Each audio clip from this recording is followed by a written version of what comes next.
জয় যিশু।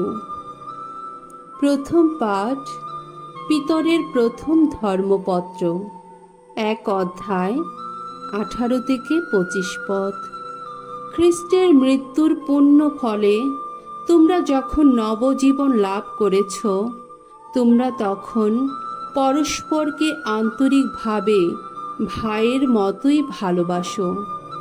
প্রীতিভাজনেরা, তোমরা তো একথা জানোই, তোমাদের সেই পৈতৃক ঐতিহ্যের অনুসরণে তোমরা আগে যে অসার জীবন যাপন করতে, তার হাত থেকে তোমাদের রক্ষা করার জন্যে মুক্তিপণ হিসাবে যা দেওয়া হয়েছে তা রূপ বা সোনার মতো ক্ষয়শীল কোনো কিছু নয়, বরং এই মুক্তিপণ হল সেই মহামূল্য রক্ত, যিনি ছিলেন বলির এক নির্দোষ নিষ্কলঙ্ক মেষ শাবকেরই মতো।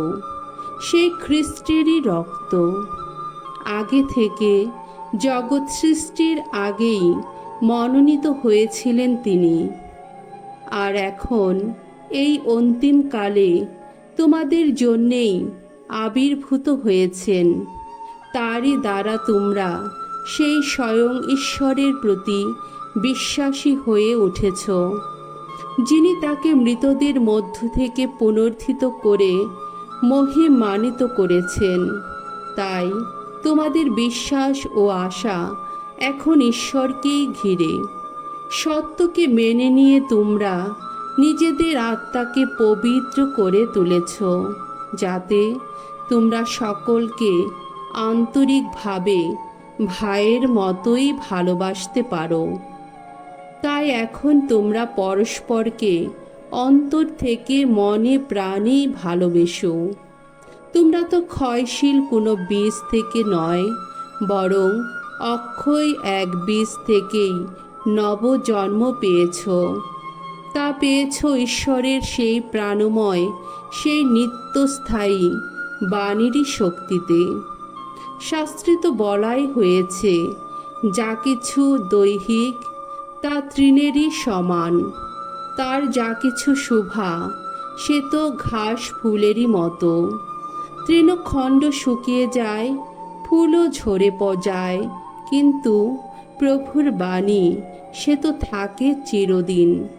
আর এই বাণী সেই মঙ্গল সমাচার, যা তোমাদের কাছে প্রচার করা হয়েছে।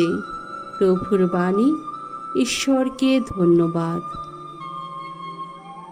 শাম সঙ্গীত, 147 অধ্যায়, 12 থেকে 15 পদ, 19 থেকে 20 পদ। ধো, প্রভুর ভক্তজন, গাও তোমরা প্রভুর জয় গাথা। জেরুসালেম, ভগবানের গুণগান করো। সিয়ন নগরী, তোমার ঈশ্বরের স্তুতি গান করো। তিনি সুদৃঢ় করে দিয়েছেন তোমার যত দ্বারের অর্গল। তোমার কোলের যত সন্তানকে আশীষ ধন্য করেছেন তিনি। সুখ শান্তি এনেছেন তিনি তোমার চতুর্সীমানায়। সেরা গমের ফলকে তোমার ক্ষুধা মিটিয়ে দেন তিনি। তার আদেশ প্রেরণ করেন তিনি পৃথিবীর বুকে। তার বাণী দ্রুত বেগে যায়, ছুটে যায়। তার বাণী তিনি ঘোষণা করেছেন যাকবের কাছে। তার ন্যায় নীতি বিধি নির্দেশ ইসরায়েলের কাছে। আর কোনো জাতির জন্যে তিনি করেননি এমন মহা কাজ। আর কোনো জাতিকেই তিনি জানিয়ে দেননি আপন ন্যায় নীতি। বাণী বন্দনা। জয় জয় প্রভুর জয়। সেবা পেতে নয়, সেবা করতেই এসেছি আমি জগতে। এসেছি প্রাণের মূল্য দিয়ে সবারই মুক্তি দিতে। জয় জয় প্রভুর জয়। মঙ্গল সমাচার। মার্ক রচিত মঙ্গল সমাচার, 10 অধ্যায়, 32 থেকে 45 পদ। মানব সেবায় খ্রিস্ট শিষ্যের প্রকৃত মহত্ব লাভের পথ। যিশু ও তার সঙ্গীরা এবার জেরুসালামের পথে এগিয়ে চলেছেন। যিশু নিজে চলেছেন সকলের আগে আগে। শিষ্যেরা তখন ভয়ে বিস্ময়ে বিমূঢ়, আর পিছনে যারা আসছে তারা তখন মনে মনে শঙ্কিত। যিশু এই সময়ে 12 জনকে আবার আলাদাভাবে সঙ্গে নিয়ে শীঘ্রই তার যা কিছু ঘটবে সেই কথা তাদের কাছে বলতে লাগলেন। তিনি বললেন, আমরা তো এখন যাচ্ছি জেরুসালামে। সেখানে মানব পুত্রকে প্রধান যাজকদের ও শাস্ত্রীদের হাতে তুলে দেওয়া হবে। তারা তাকে মৃত্যুদণ্ডে দণ্ডিত করবেন, তারপর তাকে তুলে দেবেন বিজাতীয়দের হাতে। আর বিজাতীয়রা তাকে বিদ্রূপ করবে, তার গায়ে থুতু দেবে, তাকে কশাঘাত করবে, আর শেষে হত্যাই করবে।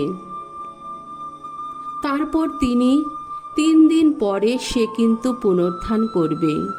পরে জেবেদের সেই 2 ছেলে যাকব আর যোহন এক সময়ে যিশুর কাছে এসে বললেন, গুরু, আমরা চাই যে আপনি আমাদের একটা অনুরোধ রাখুন।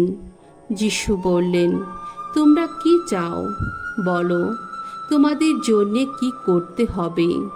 তারা উত্তর দিলেন, অনুগ্রহ করুন, আপনি যখন আপনার সেই গৌরবের আসনে বসবেন, আমরা একজন যেন আপনার ডান পাশে আরেকজন আপনার বাঁ পাশে বসতে পাই।